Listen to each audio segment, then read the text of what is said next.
tentang apa namanya uh,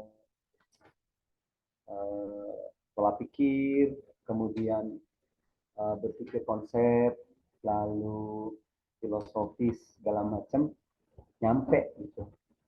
Makanya kalau rekan-rekan sudah masuk di strata 2 sebenarnya lebih ringan, tapi pas naik ke atas itu justru semakin kompleks gitu ya, karena memang eh, tantangannya itu kan rekan-rekan nanti membuat riset. Untuk chat tesis kan tentu tidak sama seperti skripsi gitu ya. Kalau skripsi karena memang posisinya ada di strata 1, jadi lebih ke exercise gitu ya, latihan. Kalau tesis eh, kita lihat di KKN itu posisinya di atas S1 tapi di bawah S3 gitu.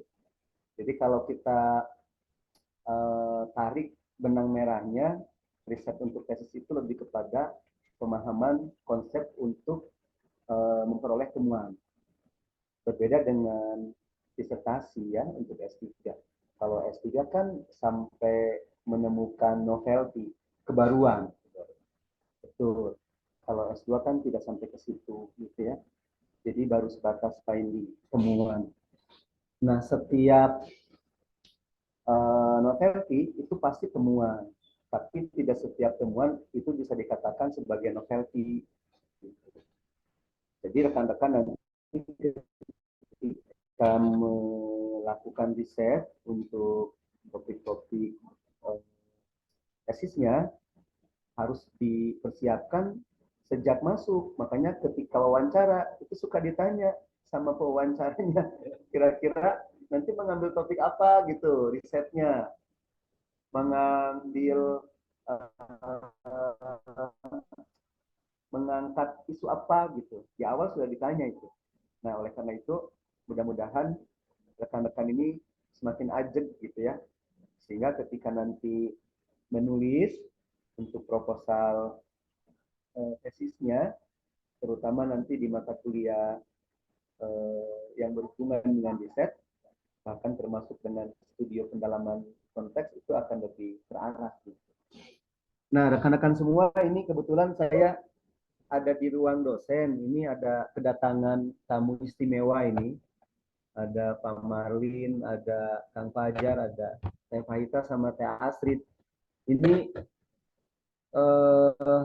tidak janjian ini. Jadi luar biasa memang bertemu gitu ya, dan alhamdulillah bisa berkumpul.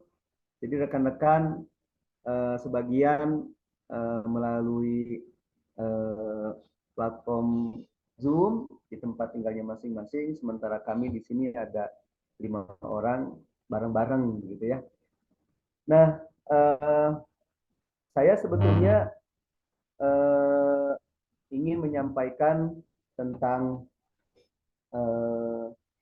materi yang berhubungan dengan penyelesaian tugas. Nah, kebetulan ketika saya menyampaikan TOR atau kerangka acuan kerja itu tercantum ada istilah raising for data gitu ya.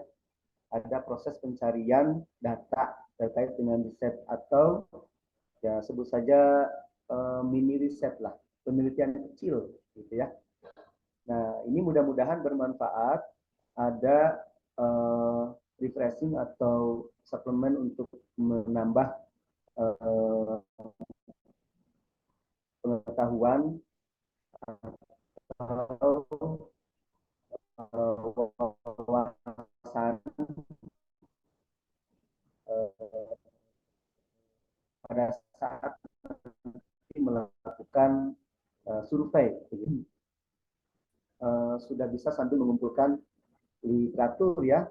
Bahkan kalau literatur kan sebenarnya sudah bisa dicicil, karena itu kan bisa dibuat secara sistem gitu ya. Jadi kira-kira nanti sudah terbayang apa yang akan diangkat, maka literatur yang relevan yang akan dicari.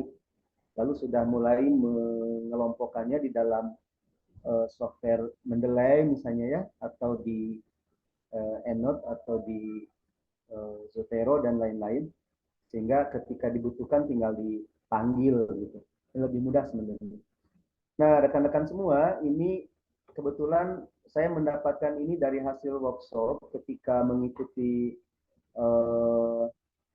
apa namanya acara 2 kali di ITB dan di UPI, di arsitektur ITB dan di UPI. Ini bagus sekali ini tentang proses pencarian data. Waktu itu kita dipandu oleh seorang konservatoris dari Belanda, tapi sudah tinggal lama di Bandung, gitu ya. Sehingga bahasanya pun sudah bahasa Indonesia begitu. Ini bagus sekali. Pak siapa itu namanya, saya lupa. Ini yang rambutnya berwarna putih ini ya, ini beliau. Kemudian ini proses ketika workshop, dikasih kasus setiap kelompok, lalu kita diminta untuk mencari sumber, gitu ya. Nah, kita baca bagian atasnya dulu, ini melakukan penelitian. Jadi yang disebut dengan default ini, default data ini adalah sebuah panduan yang akan mengajarkan kepada kita bagaimana cara mengumpulkan data atau informasi di lapangan, kemudian bagaimana cara menganalisisnya, bagaimana cara membahasnya, lalu bagaimana cara menarik kesimpulan ketika di akhir menjawab rumusan masalah. Jadi ketika teman-teman nanti melakukan observasi ke lapangan, maka yang harus pertama kali ditentukan adalah masalahnya. Jadi harus mencari masalah, gitu ya. Kira-kira apa yang mau diangkat, topik apa yang mau diangkat, masalahnya apa, gitu. Karena kita bicara masalah, berarti kan ada sesuatu yang terjadi kesenjangan di situ, gitu ya, antara harapan dengan kenyataan, sehingga adanya gap. Nah, ini menarik, sehingga ketika terjun ke lapangan gitu, maka kita sudah memiliki persoalan begitu ya, yang kita udah list terlebih dahulu, kemudian nanti dicocokkan di lapangan gitu. Apa yang terjadi di lapangan dengan apa yang kita tulis, bisa jadi disitulah posisi gapnya, begitu ya. Harusnya A tapi yang terjadi B, harusnya B tapi kenyataannya A gitu. Nah, inilah yang disebut dengan gap, kesenjangan, sehingga dari sini pula teman-teman nanti memulai melakukan penelitian ini. Jadi panduan ini ya bertujuan untuk menjelaskan sejumlah metode yang tepat untuk melakukan penelitian mengenai arsitektur. Nah, kita sudah belajar beberapa pertemuan yang lalu terkait dengan metode konservasi, gitu ya. Ada yang disebut rekonstruksi, kemudian preservasi, sampai akhirnya demolisi, gitu ya. Nah, kira-kira dari metode itu apa yang paling tepat kita pakai, sehingga kita memutuskan bahwa metode inilah yang akan digunakan untuk menganalisis bangunan yang kita kaji, begitu ya. Nah, itu yang pertama tujuannya. Yang kedua, tujuan dari proses pencarian data di 4G ini adalah menyediakan informasi mengenai sumber informasi pendukung dan lembaga-lembaga yang memberikan informasi historis. Jadi tentu ini akan berkaitan dengan beberapa lembaga yang terkait dengan dokumen, ya, yang kita pentingkan, yang kita perlukan. Nah, contoh misalnya kita punya Arsip Nasional Republik Indonesia, ANRI, gitu ya, itu pusat informasi yang banyak menyediakan berbagai sumber, baik secara fisik maupun non fisik. Jadi kalau misalnya nanti rekan-rekan mencari beberapa data yang tidak tersedia di dalam di dalam internet misalnya, maka kita bisa mendatangi ANRI gitu ya ke Jakarta atau mengunjungi situsnya. Nah, ini di alumni kita pasti Kang Fajar ingat ini ada Oke ya, Oke angkatan 2000 berapa itu teh? Oke tuh 2008 kan? 2003 apa 2001? 2001. 2008? Bukan, di bawah. Nah, kerjanya di situ. Waktu saya riset Baduy, saya tanya ke Oke, ada beberapa sumber yang tersedia di ANRI. Tapi juga banyak sumber-sumber yang harus malah kita ke perpustakaan Leiden itu yang di Belanda, jauhnya minta ampun. Itu yang sempat sulit sekali gitu ya, karena kita tidak punya akses gitu. Nah, kemudian selain ANRI juga kita punya perpustakaan Jawa Barat gitu ya di Bandung. Lalu perpustakaan Kota Bandung. Rekan-rekan yang tinggal di Kalimantan, yang tinggal di Batam dan lain sebagainya, ini bisa memanfaatkan sumber-sumber yang tersedia di tempat tinggalnya masing-masing, begitu ya. Nah, tinggal bagaimana kita melakukan pendekatannya saja dengan pihak-pihak yang kita tuju, gitu, dengan cara membawa surat, kemudian ngobrol, gitu ya, apa yang kita cari, yang kita perlukan, bisa disampaikan kepada mereka. Nah, selama itu untuk kepentingan masyarakat, saya kira pasti mereka bakal memberikannya gitu ya, data-data itu. Lalu kemudian yang ketiga, ini menyediakan alat dan metode pengumpulan data serta informasi historis. Jadi kalau misalnya tidak berbentuk buku juga, kita bisa memanfaatkan sumber-sumber itu dalam bentuk artefak gitu ya. Kalau kita meriset tentang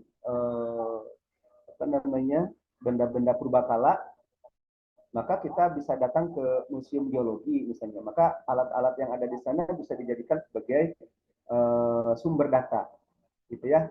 Bisa dipinjam barangkali kalau mereka memberikan izin, lalu bisa kita lakukan analisis gitu ya terkait dengan alat-alat itu, begitu. Lalu metode pengumpulan data dan informasi historis. Nah, ini sepertinya akan terkait dengan strategi bagaimana pengumpulan data itu dilakukan melalui wawancara, kemudian foto, lalu sketsa, lalu kemudian terjun ke lapangan dengan cara observasi atau pengamatan, gitu ya. Nah, teman-teman yang kebetulan tinggal tidak di Bandung, menurut saya pasti di tempat atau di wilayah tempat tinggalnya pemerintah daerah setempat sudah menyediakan sumber itu gitu ya. Tinggal bagaimana kita memanfaatkan itu semua untuk kepentingan riset yang dilakukan. Nah, untuk kepentingan observasi, pentingnya proses defolding ini dilakukan itu tentu tidak hanya dikhususkan untuk kalangan arsitek begitu. Jadi kalau kita meriset sebuah situs misalnya ya, situs purbakala, tentu yang terlibat kan tidak hanya arsitek ya. Jadi di situ ada arkeolog, ada planolog, ada psikolog, ada sosiolog, sampai ada rohaniawan ikut terlibat di situ. Jadi mungkin teman-teman pernah mendengar proses penggalian artefak yang ada di situs Gunung Padang di Cianjur, itu kan banyak sekali yang terlibat gitu ya. Cuman karena memang pada saat itu pemerintahan SBY terbatas dengan dananya, maka itu sempat ditunda. Sampai sekarang kalau tidak salah itu belum juga dilanjutkan gitu ya. Yang terlibat sampai ahli supranatural itu juga terlibat di dalam proses penggalian artefak yang ada di Gunung Padang. Nah, ini teman-teman semuanya, bagaimana kesibukan di ruang workshop ketika semuanya terlibat di dalam proses pencarian data ini. Kita bisa lihat ini dipandu oleh petugas gitu ya. Lalu kemudian kita disediakan beberapa dokumen yang kondisinya memang sudah sangat lama ya, sampai-sampai kertasnya itu sudah berubah warna gitu. Ada yang lapuk, ada yang sudah robek dan lain sebagainya. Nah, kita coba bergeser bagaimana pentingnya penelitian sejarah arsitektur itu dilakukan. Ya, jadi sebelum kita mulai menggali dan mencari sumber informasi, maka penting untuk memahami sejumlah aspek yang relevan dalam melakukan penelitian dalam bidang arsitektur. Jadi yang pertama kita lakukan tentu adalah membuat pertanyaan setelah masalah itu ditentukan atau gap itu kita ketahui. Pertanyaan penelitian yang tepat itu merupakan suatu langkah awal yang penting. Jika kita tidak memiliki atau tidak membuat pertanyaan yang tepat, atau jika kita tidak membuat pertanyaan yang terlalu luas atau kurang jelas, maka pencarian data itu tidak akan mungkin untuk kita lakukan. Jadi pertanyaan itu harus kita batasi gitu ya, tidak terlalu luas, dipersempit sehingga akan semakin jelas arahnya itu kemana. Lokusnya gitu ya, kemana. Terus kemudian fokusnya kemana begitu ya. Jadi nanti mohon rekan-rekan dipikirkan betul-betul pertanyaan ini. Rasanya 4 pertanyaan pun cukup gitu ya. Silahkan kaitkan dengan kesejarahan, dengan kependidikan, lalu dengan pelestarian itu sendiri, kemudian dengan rencana pengembangan ke depan. Nah, saya pikir dengan 4 pertanyaan ini bisa digunakan untuk memulai melakukan observasi itu, gitu ya. Lalu yang kedua, berdasarkan pertanyaan penelitian yang sudah kita buat, maka kita juga perlu untuk memahami atau mengetahui tempat untuk mencari sumber informasi itu. Jadi jangan sampai kita membuat pertanyaan tapi ternyata sumber informasinya susah. Nah, kalau bisa ini jangan gitu. Contoh misalnya ya, teman-teman yang tinggal di Batam, teman-teman meneliti atau mengkaji tentang bangunan cagar budaya yang ada di Batam. Nah, lalu kemudian ketika dicari sumber informasinya, teman-teman harus datang ke ke Singapura misalnya ya, atau ke Belanda, kan itu sangat tidak mungkin. Nah, kalau misalnya itu sulit untuk ditempuh, apakah pertanyaan ini diganti dengan pertanyaan yang lain yang bisa yang diukur gitu ya. Nah, kalau misalnya ke Singapura rasanya masih dekat ya dari Batam ya, agak mending, tapi kalau harus ke Leiden rasanya berat sekali. Nah, pertimbangan yang lain yang bisa dilakukan ya sudah lewat websitenya saja misalnya begitu. Kalau masih memungkinkan. Nah, persoalannya mereka juga tidak akan mau gitu ya mempublish dokumen-dokumen semuanya di dalam website mereka. Gitu. Jadi sulit sekali ini untuk kita bisa akses sehingga dalam kasus di Sunda saja banyak mahasiswa S3 yang sedang studi sastra Sunda ketika mencari data itu harus ke Leiden gitu. Bahkan lebih parahnya lagi S3-nya dilakukan di Belanda gitu. Ini kan sesuatu hal yang ironi ya. Sangat ironis gitu. Kita kuliah sastra Sunda yang jelas-jelas itu di Jawa Barat mestinya ya. Tapi kita harus belajar ke Belanda gitu. Nah, ini yang kadang menjadi kendala bagi mahasiswa S3 yang sedang studi tentang sastra Sunda. Memang ini sangat logis ya, karena banyak dokumen-dokumen orang Sunda itu Nah, kalau saya sih menyebutnya dicuri aja sama orang Belanda gitu ketika mereka menjajah kita gitu. Jadi memang mereka itu apa ya, licik gitu. Jadi ketika menjajah, yang dijajah itu tidak hanya sumber daya alamnya, tetapi juga sumber ilmu pengetahuannya dibawa itu ke mereka, ke Leiden gitu ya, ke Belanda. Sehingga ketika kita perlu, kita harus ke negara mereka gitu, harus ke sana. Contoh misalnya ya, teman saya ketika sekolah S3 di Unpad, dia butuh naskah Sunda kuno yang terkait dengan arsitektur. Namanya naskah Sunda Warugan Lemah. Nah, naskah itu bercerita tentang salah satunya di dalamnya itu tanah-tanah yang baik untuk dijadikan lokasi tempat tinggal. Gitu. Nah, itu hanya ada di Leiden itu, naskah Sunda kuno itu. Tidak ada di kita.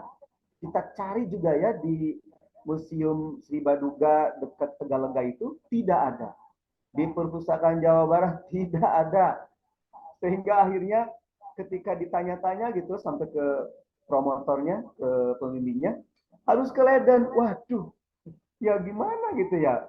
Eh, Jarak yang jauh dan lain sebagainya, pertimbangannya itu yang menjadi kendala sehingga apa namanya pengorbanannya memang sangat luar biasa ketika ingin mendapatkan data itu.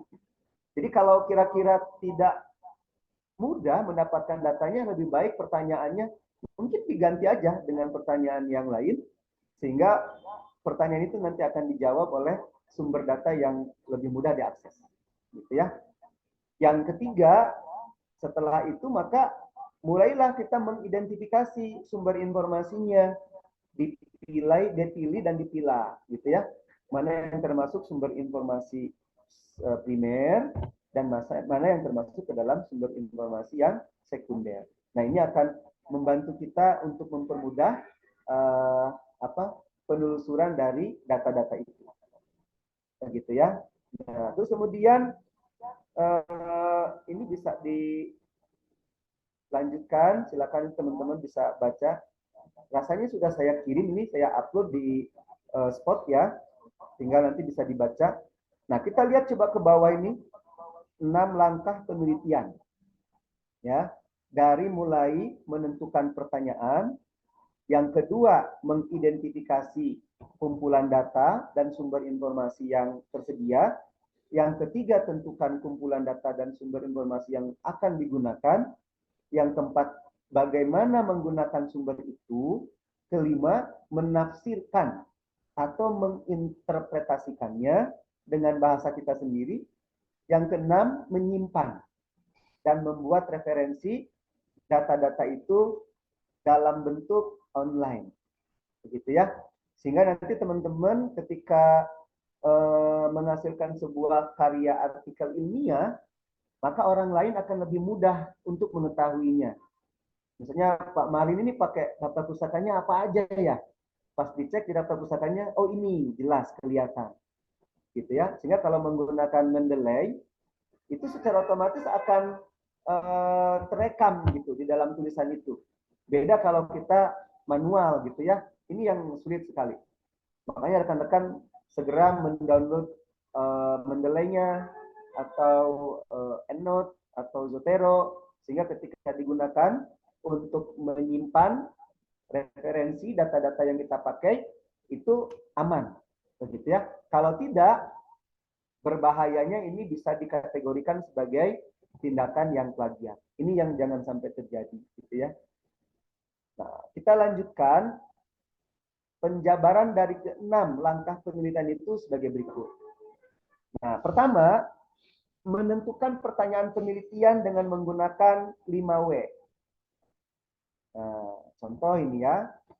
Pertama misalnya kita bertanya dengan menggunakan kata what, gitu ya. Apa? Nama atau tipologi, gitu ya. Nah, agar dapat menemukan lebih banyak informasi dari sumber informasi, ini kasus dalam sebuah penelitian ya, tergantung dari teman-teman, maka penting bagi kita untuk mengetahui nama asli dalam bahasa aslinya itu apa. Begitu. Contoh misalnya di Bandung ada jalan konferensi Asia Afrika. Itu kan jalan nama jalan setelah dilakukannya KAA. Tapi sebelumnya di zaman Belanda penjajahan kan bukan itu namanya. Namanya kan apa? Posweg ya, jalan pos. Karena pada saat itu Denles membangun proyek mega proyek itu yang Jalan Anyer Panarukan ya.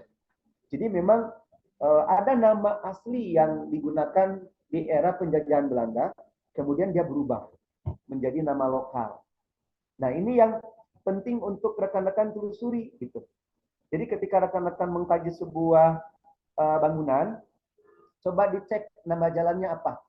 Oh, jalannya adalah Sisingamangaraja. Itu jalan yang Indonesianya. Ada nggak dulunya di zaman Belandanya itu ketika penjajahan ada namanya apa? Nah, ini yang harus dicari oleh rekan-rekan. Gitu ya. Ini penting sekali untuk mengetahui apa sejarah masa lalunya. Seperti itu. Lalu kemudian kita cek lagi misalnya bagaimana struktur bangunan itu.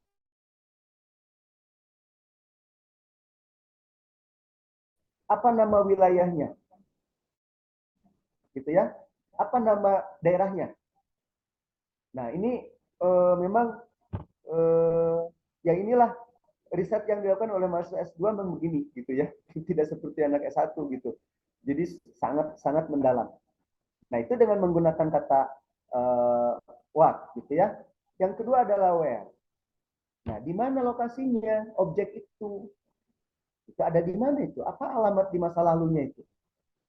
Dan masa sekarang gitu ya, nomor berapa? Kalau itu rumah, nomor berapa rumahnya? Apa nama daerahnya? Apa nama kotanya? Begitu ya. Semakin akurat lokasi dan alamatnya, maka kita akan semakin komplit mendapatkan informasi itu. Nah, memang sulitnya itu adalah dokumen ini biasanya terkait dengan dokumen yang disimpan oleh orang-orang Belanda. Ya, kita memang menyadari betul bahwa banyak dokumen-dokumen di negara kita yang dibawa oleh mereka gitu ya ke negeri mereka, sehingga kita sendiri sebagai pribumi malah tidak tahu gitu. Ini yang agak sulit memang ya. Tapi menurut saya di beberapa sumber masih bisa ditelusuri sehingga mungkin teman-teman bisa mengejar kira-kira ada di mana gitu ya perusahaan misalnya itu bisa dicari gitu ya. Lalu yang ketiga adalah menggunakan kata when, kapan, untuk mengetahui tanggal, tahun. Ini penting sekali nih rekan-rekan. Nanti rekan-rekan akan ketemu dengan bangunan yang mungkin di atasnya itu tertera ada angka Romawi gitu ya. DDMCC XX berapa gitu. Nah, itu kalau diterjemahkan ke dalam angka Arab, tahun berapa sih itu teh gitu. Ini di bangunan-bangunan Belanda banyak ini. Di Bandung ini banyak sekali. Gitu ya. Jadi ketika dilihat ke bangunannya, loh, kok tahunnya masih menggunakan angka Romawi gitu ya. Nah, kan kita tidak tahu tahun berapa itu. Sehingga ketika diterjemahkan ke dalam bahasa Arab, oh ternyata tahunnya 1776. Jadi MDCCLXX6 ini panjang sekali itu ternyata tahunnya tahun 1776. Begitu. Ini yang harus diterjemahkan oleh kita gitu ya. Di Bandung ada beberapa bangunan, ada gedung Ano, di SMP berapa itu ada ya. Terus di SMA Jalan Belitung, SMA 3 dan SMA 5 itu juga angkanya masih menggunakan angka Romawi, sehingga kita perlu untuk mengetahui angka berapa itu. Kalau menurut saya sih kayaknya dokumennya udah mulai banyak gitu ya, gedung-gedung itu, karena itu termasuk ke dalam klaster 1 atau kelas 1 konservasinya. Oke, lalu kemudian kita lihat lagi ke bawah ke pertanyaan yang keempat, gitu ya. Siapa sih arsiteknya? Siapa sih yang memberikan perintah untuk membangunnya? Nah, ini menarik teman-teman, ada contoh di apa ini di suatu bangunan ini ya di Bandung kalau tidak salah. ini ditemukan ada satu bangunan yang apa namanya, yang menuliskan tentang nama arsiteknya, gitu ya, nama arsiteknya dan siapa kira-kira konsultan atau kontraktor yang terlibat di dalamnya. Nah, ini memang ini bahasanya bahasa Belanda gitu ya. Jadi kalau kita cari secara teliti gitu, ini memang harus ditelusuri pada atau berdasarkan dokumen aslinya gitu. Nah, contoh misalnya di apa itu di bawah kalau tidak salah ya. Coba kita lihat ini kalau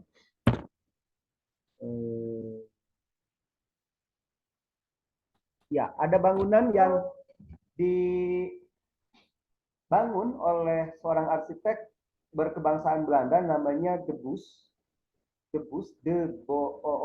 Bos. Dia membangun sebuah bangunan kantor di Bandung apa di Jakarta, Bandung kalau tidak salah.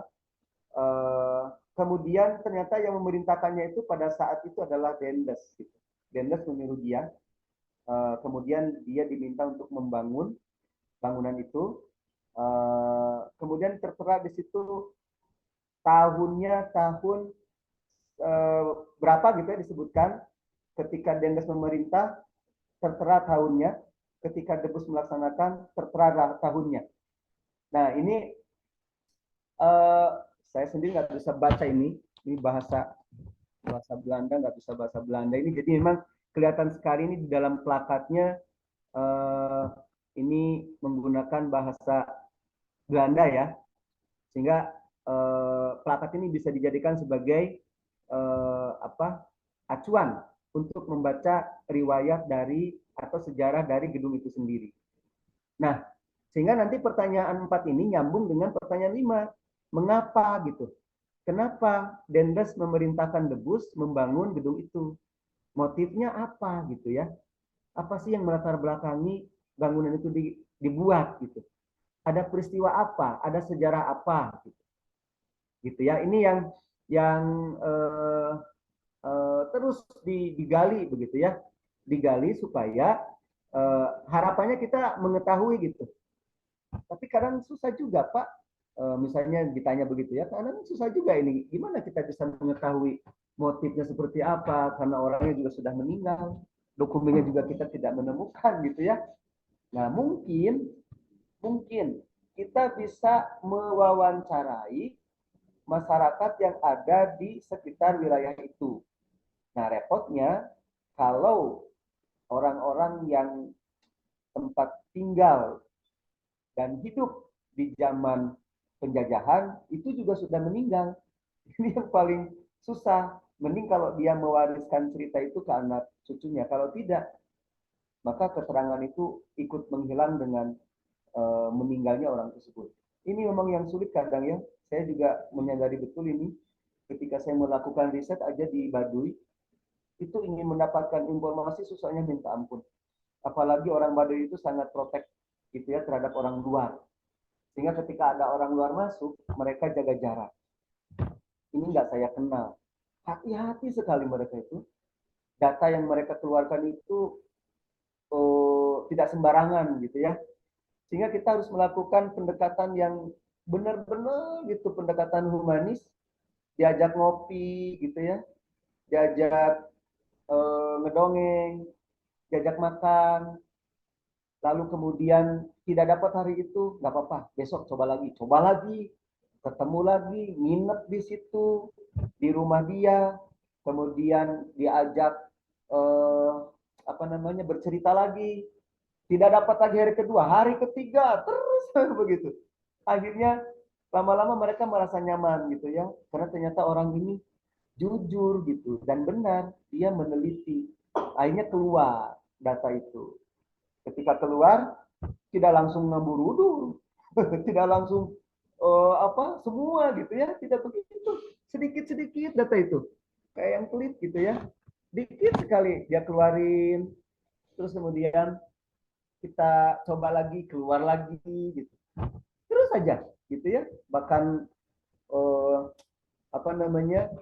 Kita itu harus bisa bahasa lokal untuk mendapatkan data itu. Jadi kalau orang Baduy itu bahasanya Sunda, Sunda kasar, kita harus bisa belajar bahasa Sunda, ngimbangin bahasa mereka gitu. Sehingga mereka akan merasa, wah benar ini sefrekuensi sama saya gitu, sama-sama orang Sunda. Terus juga bahasanya dekat sekali sama saya. Saya yakin ini orang benar. Kasih data itu sama dia. Akhirnya keluar gitu ya. Tapi saya yakin data yang saya dapat itu eh, apa namanya tidak 100% mereka kasih ke saya semua. Jadi ada beberapa yang dia rahasiakan. Nah, kalau kita mencari data, mewawancarai, kemudian kita coba beberapa kali dia berusaha menutup, lebih baik itu ditinggal. Ya, sehingga kita bisa mengalihkan ke informan yang lain atau ke responden yang lain. Jangan ke dia lagi, gitu ya, dengan beberapa pertimbangan. Jadi nanti teman-teman, rekan-rekan semuanya, ketika rekan-rekan nanti berkunjung ke lapangan, maka akan akan bertemu dengan beberapa responden informan yang karakternya berbeda-beda. Sehingga ketika bertemu, maka rekan-rekan semua harus memperlakukannya dengan sebaik-baiknya untuk mendapatkan data itu, gitu ya. Saya berharap betul data yang diperoleh itu data primer, bukan data apa namanya data yang dimanipulasi, data yang diolah eh, di apa diinterpretasikan oleh kita gitu ya, itu yang tidak boleh. Sehingga nanti ketika rekan-rekan mewawancarai informan di lapangan dan mereka mengeluarkan statement, maka itu harus diuraikan, ditulis, diketik di dalam laporan itu persis seperti apa yang dia katakan, gitu ya. Sehingga itu nanti masuk ke dalam data primer melalui wawancara. Nah, setelah itu maka teman-teman rekan-rekan boleh menginterpretasikannya begitu. Jadi nanti ada tanda kutipan gitu ya. Bagaimana cara mengutip data yang diperoleh melalui hasil wawancara. Nah, apalagi nanti saya berharap teman-teman juga melakukan observasi ini tidak hanya yang bersifat fisik ya. Barangkali nanti bertemu dengan hal-hal yang bersifat metafisik. Ada cerita-cerita cerita mistis gitu. Itu juga diungkap. Itu diungkap. Nah, karena kita tidak tahu, bisa jadi kita mendapatkan data itu dari orang yang kesurupan kan begitu. tidak tidak tahu kita itu. Ada orang yang tidak tahu sama sekali tentang bangunan tersebut. Lalu kemudian ada orang pintar gitu ya, dimasukkanlah itu. Ada sesuatu ke dalam raganya dia, tubuhnya dia. Dia bercerita gitu ya, bahwa bangunan itu adalah bla bla bla bla. Apakah itu data? Data itu. Tapi hati-hati.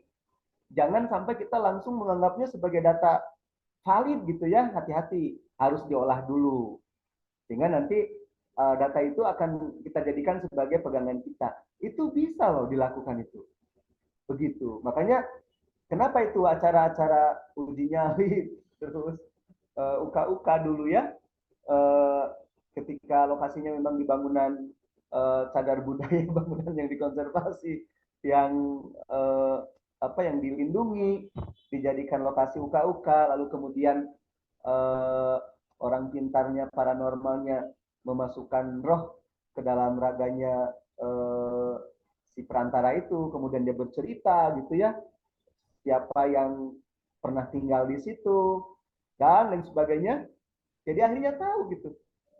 Bahkan sampai eh, apa namanya sampai diilustrasikan ke dalam bentuk sketsa dan macam-macam gitu ya. Nah, ini mungkin eh, yang tadinya bersifat metafisik akhirnya bisa bersifat fisik gitu. Ini bisa jadi gitu ya. Bisa jadi seperti itu. Makanya menarik juga kalau teman-teman tertarik dengan topik riset untuk tesisnya mengambil konservasi, ini bagus gitu. Bisa menjadi alternatif untuk isu yang menarik untuk diangkat gitu ya. Baik, kita lanjutkan. merumuskan pertanyaan penelitian. Nah, ini contohnya misalnya ya. Contoh beberapa pertanyaan.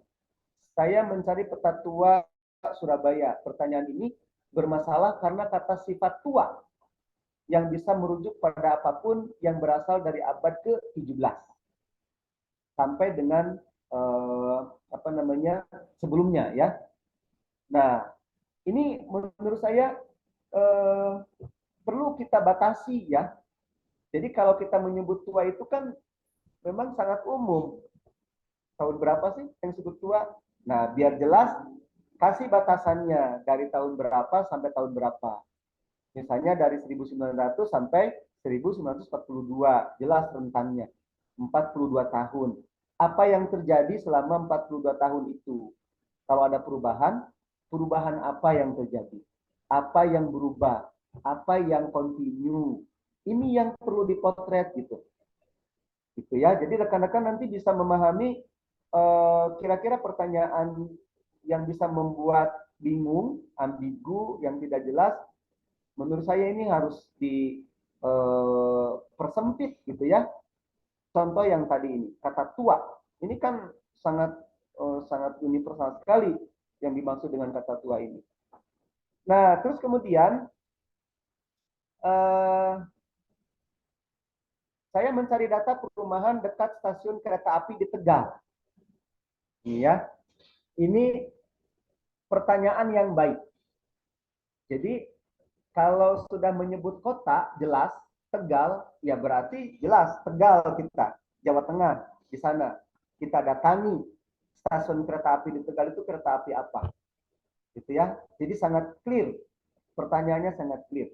Tapi kalau kita hanya menyebut saya mencari data perumahan dekat stasiun kereta api, gitu ya, kereta api apa, di mana, gitu.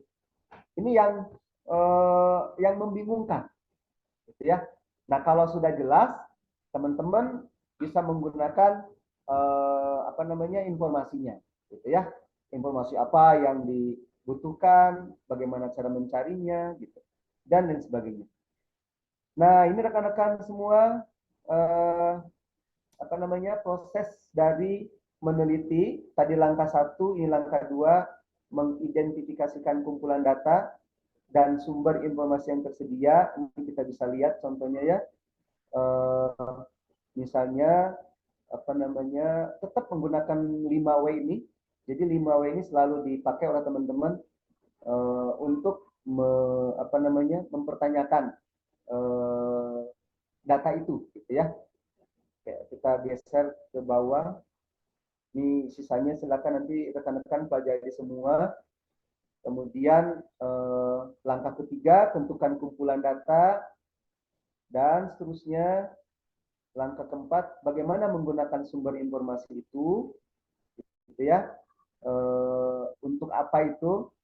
Lalu kemudian nomor 5, menafsirkan informasi dengan bahasa kita sendiri, kita interpretasikan, lalu kita kaitkan dengan teori. Jadi teori itu nanti dipakai, gitu ya, di bab berapa itu? Bab 2 ya, kalau tidak salah ya, ada teorinya. Jadi misalnya Pak Marlin mengobservasi bangunan bersejarah bank, gitu ya.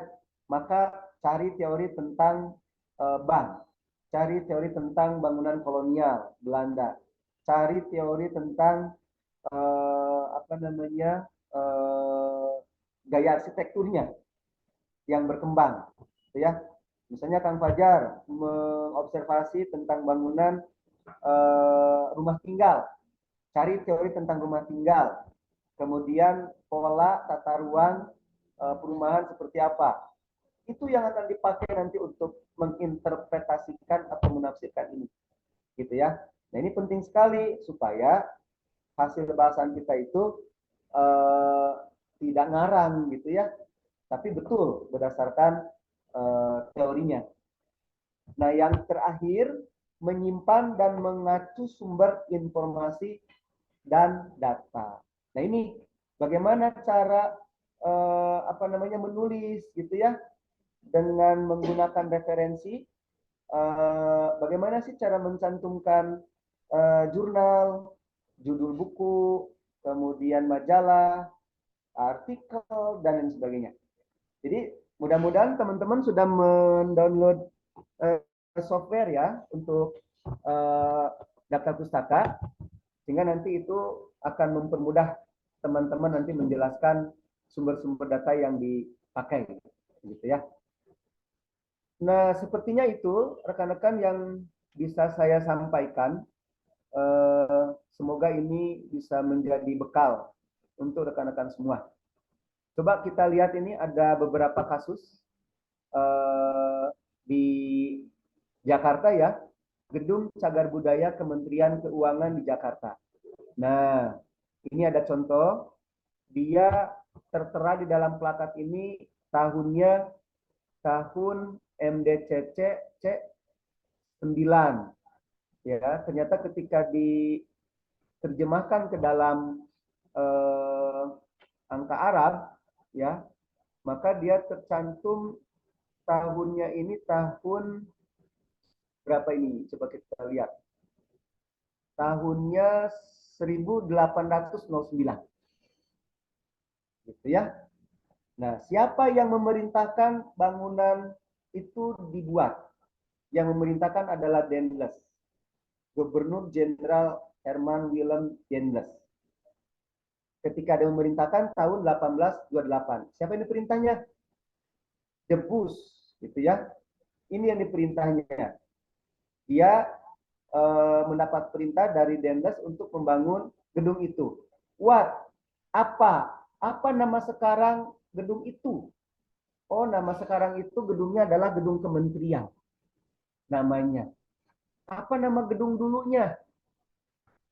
Nama gedung dulunya itu adalah nama gedung dulunya itu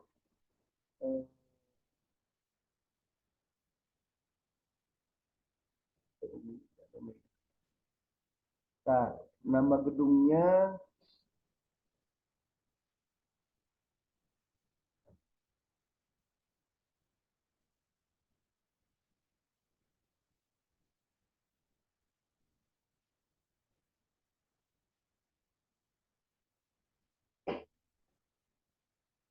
kelihatan nggak dari situ ya?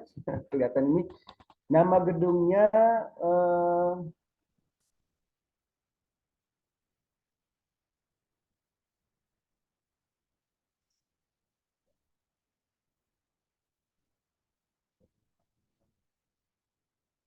Maramis itu yang sekarang. Ya, sebelumnya. Ini kemarin kita sampaikan itu ya, Maramis itu ya, Ibu Dian. Bu Dina. Saya nggak lihat ya namanya sih. Coba cari Pak Malin. Nama sekarangnya kan itu Gedung Kementerian Keuangan. Nah, pada saat zaman Belandanya, gedung itu bernama apa? Gedung Putih ya? Apa? White House. Oh, White House ya. Ya, ya, ya, ya. Ya itu. Ya, betul. Apa tulisnya? White House. Oh, White House. White House itu gedung putih ya. Iya, betul. Itu Pak Malin sudah menemukan. Lalu kemudian ditanya lagi di mana itu? Bangunan itu berlokasi di Jalan Lapangan Banteng. Nah, nama Lapangan Banteng itu dulunya apa sih? Namanya adalah Waterloo Plain. Kawasannya Walter Preden. Jadi Jalan Lapangan Banteng itu berada dalam satu kawasan gitu ya. Nama kawasannya adalah Walter Preden. Nama jalannya Waterloo Plain. Sekarang menjadi Lapangan Banteng. Kapan dia dibangun? Nah, ini 1809. Gitu ya. Siapa yang membangunnya? Debus. Dubus yang memerintahnya adalah Daendels. Nah, seperti begini teman-teman nanti mengolah datanya. Persis seperti ini. Gitu ya. Langkah 1 nih, menentukan pertanyaan penelitian. Gitu ya. Dapat 1 ini. Lalu kemudian ini langkah 2-nya sama seperti ini. Lalu sampai dengan selesai ya. Langkah ke-6. Itu kasus yang pertama. Kasus yang kedua, kita lihat lagi misalnya yang bangunan Museum Pegadaian di Sukabumi. Nah, ini dia ya, studi kasus yang kedua. Kita cek, misalnya nama bangunan itu apa? Sekarang, Pegadaian. Nah, nama dulunya Panduis Lins, gitu ya. Oh, ini yang membangunnya ya, Dinas Pegadaian. Nama dulunya ini, nama dulunya. Mungkin bisa dibantu nanti dicek ya. Nama sekarang Pegadaian. Nama Belandanya itu apa kira-kira ya? Harus sampai ketemu itu. Terus di mana dia dibangun? Oh, di Jalan Sukabumi, gitu ya, Jalan Pelabuhan. Pelabuhan 2 nomor 119 Sukabumi. Nah, ejaan bahasa Belandanya untuk Sukabumi adalah Soeka Boemi. Nah, jadi ini dicantumkan nama dulunya gitu. Dan seterusnya. Ini bisa teman-teman pelajari sampai dengan selesai. Mudah-mudahan nanti bisa apa namanya mendapatkan informasi itu dengan lengkap. Itu kalau kajiannya pada bangunan kolonial. Kalau bangunan tradisional gimana Pak? Ya kayaknya nggak bakalan ketemu dengan yang kayak begini. Bangunan lamanya tradisional itu misalnya apa gitu ya, dibangun oleh siapa? Karena vernakular ya, eh, apa tanpa arsitek gitu. Kalau bangunan tradisional, kalau ini kan jelas arsiteknya ada, bahkan kontraktornya juga ada gitu. Jadi rekan-rekan boleh kajiannya itu pada kasus bangunan Belanda atau pada bangunan tradisional. Begitu ya. Sehingga kalau pada bangunan tradisional kayaknya nggak bakalan sampai rumet gitu ya, serumit seperti ini. Gitu. Tapi kajiannya dia tetap sama gitu ya, dengan dengan dokumentasi, dengan foto, wawancara dan lain sebagainya. Ini kasus 3 sampai dengan selesai. Silakan teman-teman baca sampai tuntas. Mungkin itu ya yang bisa saya sampaikan rekan-rekan terkait dengan di Voldi ini. Mudah-mudahan ini membantu rekan-rekan untuk observasi nanti ya. Silakan barangkali ada yang mau ditanyakan Pak Marlin, Kang Fajar di ruangan di sini yang sama-sama. Kak Faita sama Kak Afri barangkali atau di Zoom. Pak Nur, Boleh mau tanya dicapai tentang itu tugas, Pak? Kang Bigan dan teman-teman. Ya, mau nanya tentang tugas, Pak. Ya, Eh, Kebetulan kan kalau untuk rencana tesis saya itu ada di kawasan heritage, Pak. Cuma bangunan heritage-nya itu udah nggak ada. Jadi kira-kira masih relevan nggak ya untuk dijadikan tugas di untuk jadi objek di tugas ini, Pak, di mata kuliah ini? ya. Nggak ada itu artinya rata dengan tanah atau masih menyisakan puing-puing. Sebenarnya kan kawasannya besar, jadi kawasannya kawasan benteng. Kebetulan saya di bagian timur lautnya aja sih gitu kan, bentengnya kan besar. Nah di area yang delineasinya di tempat perencanaan saya itu untuk tesis itu cuma sisa pondasi Pak dari hasil penggalian. Ya, ya. Nah, kalau Ya, seperti itu apakah masih relevan gitu untuk tugas? Mungkin kalau misalnya ternyata tidak ya nanti saya cari ya. objek yang lain. Sebetulnya itu bisa diangkat, tapi memang skupnya kecil sekali ya, Ya, sangat kecil. Jadi kalaupun itu diangkat, eh, tentu akan sedikit informasi yang bisa diberikan gitu ya dari observasi itu. Maka Kang Wildan eh, tinggal memutuskan saja apakah Kang Wildan mau memberikan informasi yang banyak atau yang sedikit gitu ya. Kalau misalnya cukup dengan informasi sisa-sisa atau puing-puing dari itu, ya berarti itu fokus pada rekonstruksi. hmm, Mungkin itu bisa menggunakan metode rekonstruksi ya. Kalau metode rekonstruksi berarti Kang Wildan nanti harus menggambar, mensketsa atau mengilustrasikan bangunan itu dulunya seperti apa Seperti gitu. apa? Ya. Betul. Ya. Di rekonstruksi gitu ya.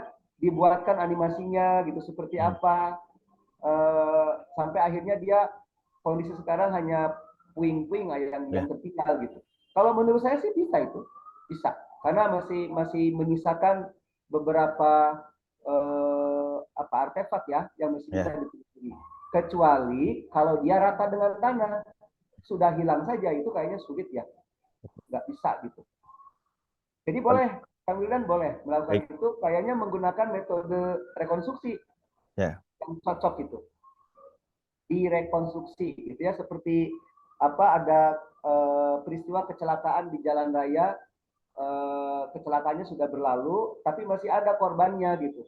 Kemudian dari beberapa saksi mata dimintai informasi, keterangan, kita coba dibuatkan rekonstruksinya, dan akhirnya menjadi sebuah cerita yang komplit gitu ya. Jadi nanti pastikan oleh Kang Wildan, kalau nanti jadi mengambil topik ini, masih ada nggak orang-orang yang tinggal di sekitar itu yang mengetahui seluk-beluk dari bangunan tersebut, gitu ya. Di samping nanti ditunjang oleh beberapa informasi yang didapatkan dari dari media cetak, media online dan lain-lain. Gitu. Jadi kesimpulannya boleh. Tapi kalau memang satu kawasan bentengnya sih masih ada sisa sih gitu. Tapi ya kawasan benteng itu sangat besar ya gitu. Jadi agak khawatir juga sih kalau kalau misalnya terlalu besar justru malah pengambilan datanya juga tidak yang minimal lengkap itu tidak terpenuhi juga sih Pak. Jadi makanya saya apakah data sedikit tapi cakupan luasannya banyak, misalnya dalam berapa hektar itu ada berapa bangunan gitu, bisa didata gitu, atau cukup fokus ke 1 hektar atau 2 hektar dan difokuskan di sana gitu, ada bangunan apa yang tersisa gitu. Mungkin masih di antara dua itu sih Pak Nur. Ya, kalau saya mempersilahkan untuk mengkaji itu, tinggal nanti Kang Wildan membuat batasan ya, supaya tidak melebar kemana-mana gitu. Mudah-mudahan dalam waktu dekat ini Kang Wildan mendapatkan wangsit gitu ya, sehingga bisa ketahuan apakah nanti oke yang itu diambil, ya tinggal jalan gitu. Ya, baik Pak. Kalau saya nggak masalah gitu ya. Makasih banyak Pak. Ya. Rekonstruksi ini menarik. Jadi Kang Wildan nanti membuat metodenya dalam bentuk rekonstruksi. Bagus gitu ya. Diperlihatkan nanti seperti apa nanti jadinya. Baik Pak. Ya, terima kasih Pak.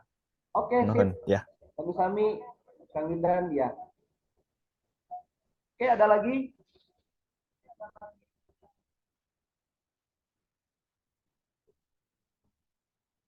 Surat izinnya sudah mulai diurus ya? Online aja, nanti kontak siapa itu, Mbak Rahma ya, staf di Magister, mohon dibuatkan sehingga nanti bisa dikirimkan PDF-nya lewat WA gitu. Tinggal dipakai, di print di sana.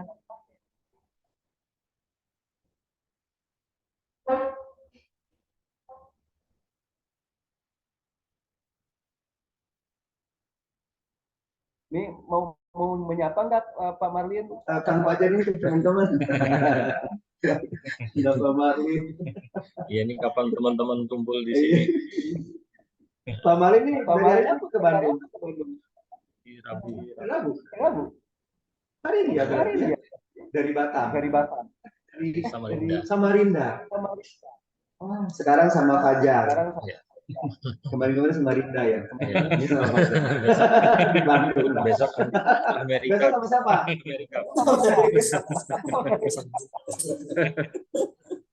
Oke, ya. Mudah-mudahan kita pertama kali ketemu juga ya. Jadi luar biasa gitu. Alhamdulillah. Oke, teman-teman. Mungkin masih ada yang mau didiskusikan. Saya tanya. Ya. Ya. Enggak. Ya. Mungkin kalau untuk misalnya bangunan bersejarah, bangunan bentuknya bangunan tradisional, mungkin peninggalan kerajaan atau apa, dan kita tidak tahu sumbernya, tapi kita mendapatkan cerita sejarahnya dari semacam apa ya, tulisan yang ada di dinding, tapi itu hasil cetakan. Apakah itu bisa jadi referensi? Terus kita menulis daftar pustakanya itu seperti apa? Jadi saya contohkan ada beberapa bangunan bersejarah di Kutai Kartanegara, itu ada bingkai yang tulisannya pakai mesin ketik, tapi sumbernya dari mana nggak disebutkan. Nah, mendeskripsikan itu referensinya dari mana atau apa, daftar pustaka seperti apa. Ya. Sudah Pak Marlin? Sudah. Jadi ketika rekan-rekan menemukan sebuah sumber, kemudian sumber itu tertulis atau tercantum di dalam dinding bangunan, maka itu adalah sumber primer itu namanya. Nah, pertanyaannya adalah bagaimana cara mencantumkan itu di dalam sumber referensinya? Maka kalau rekan-rekan sudah download software tentang Keynote atau Mendeley, itu banyak pilihan. Kira-kira itu masuk dalam kategori apa? Ya, saya sedang coba buka ini softwarenya, EndNote-nya,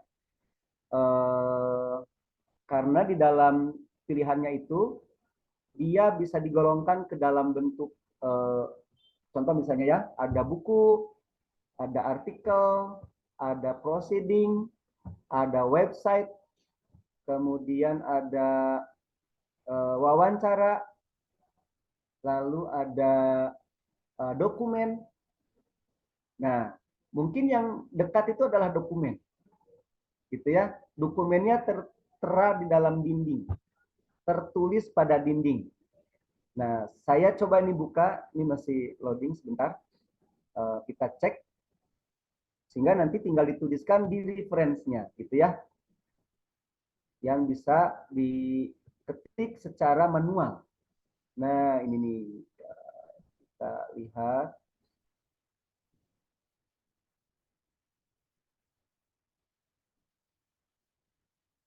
Oke, apa sudah terlihat teman-teman?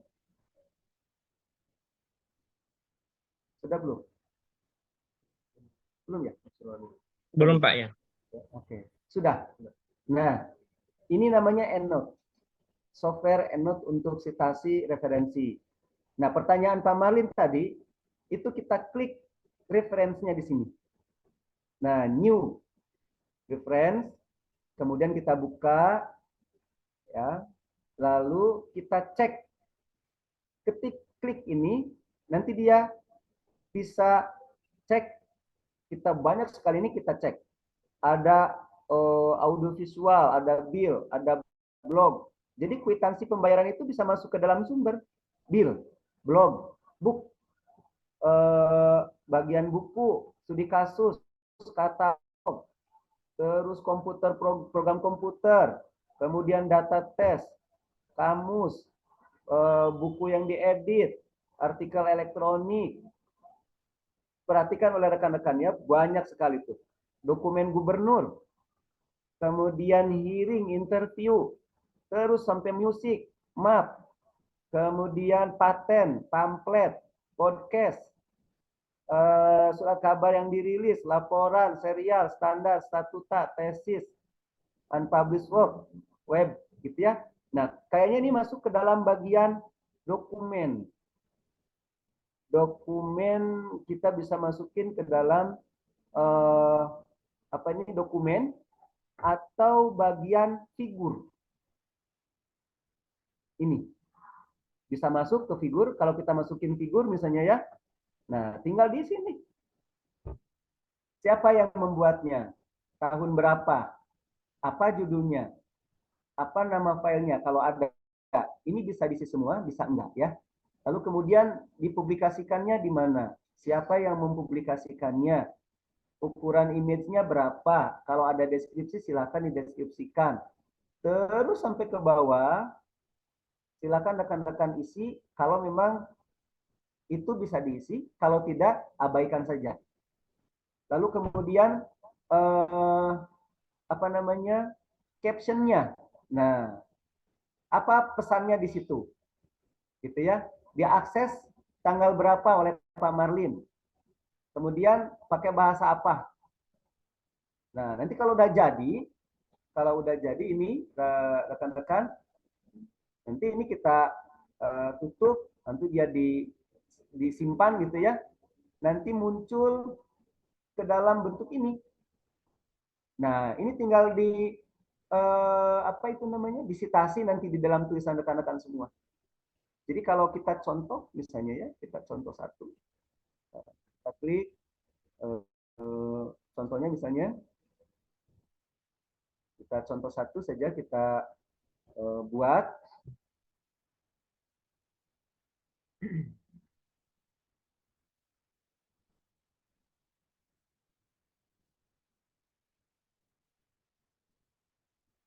Ini kelihatan nggak contohnya ya? Saya lagi buka Word.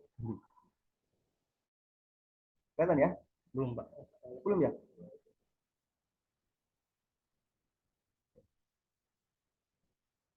Ya, sebentar lagi lah ya. Kita coba buka.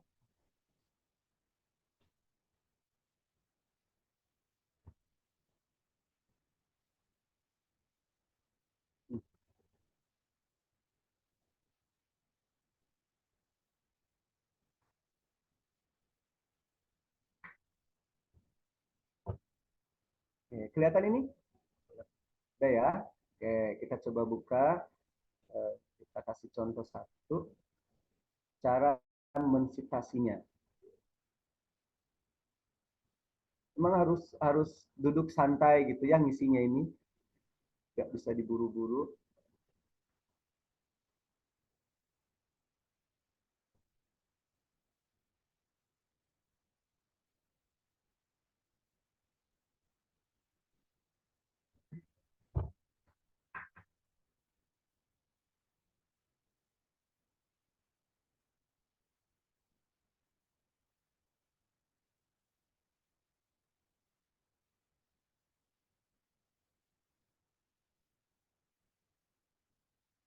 Nah, ini dia.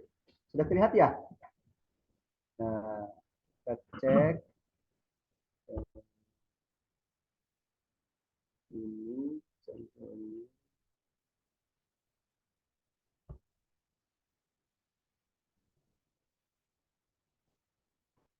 Nah, ini kita klik EndNote-nya di sini karena dia apa ya, plugin ya, jadi dia nempel di sini. Ini kita klik.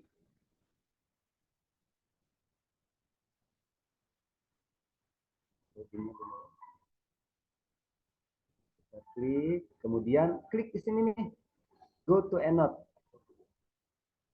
Kelihatan ya? Nah, ini klik, lalu diklik tanda kutip dua ini. Nah, nanti dia nyambung sini.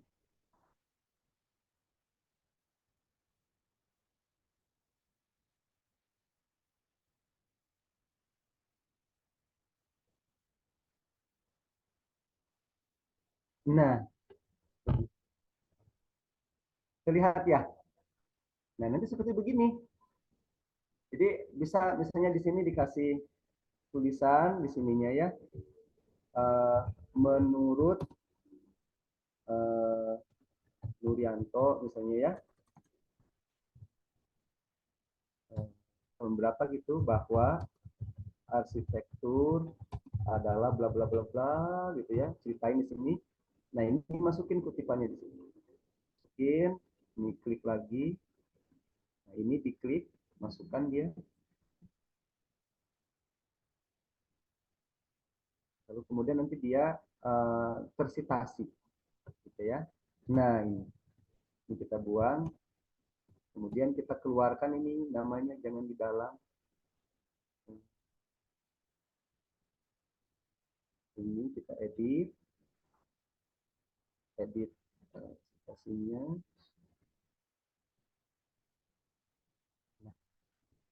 kita keluarkan namanya, klik, supaya tidak di dalam kurung, ya, sehingga dia akan keluar.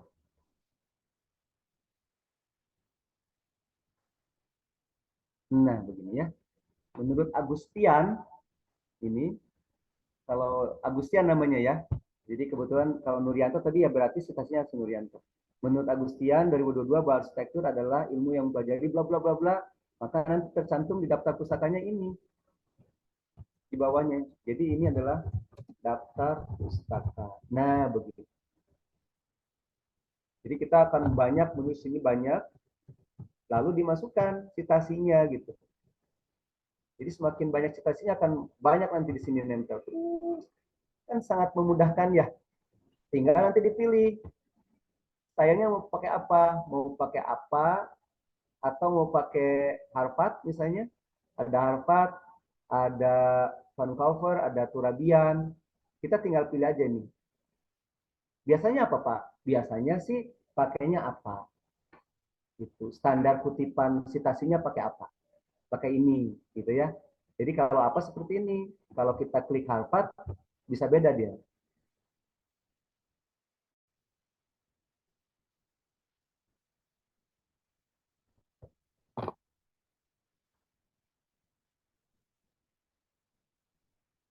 Nah, Harvard begini.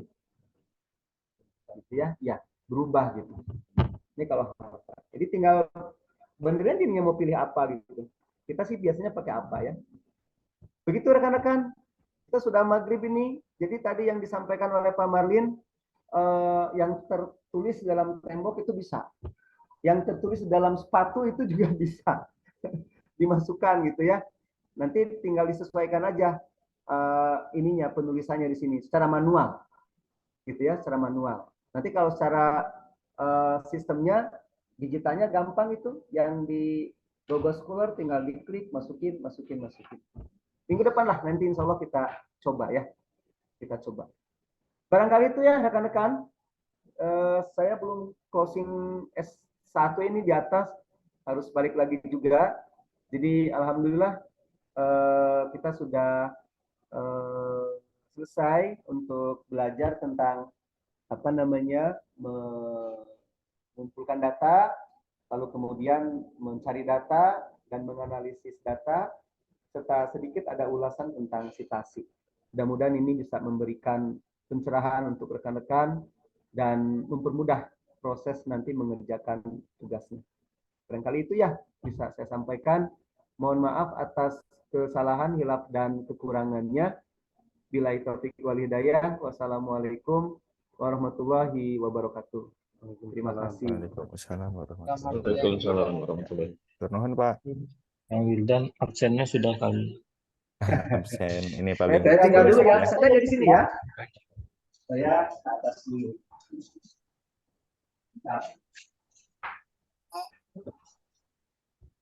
Nginep di kampus Pak Marlin.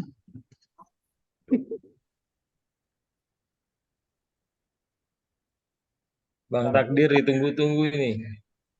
Pak Marlin.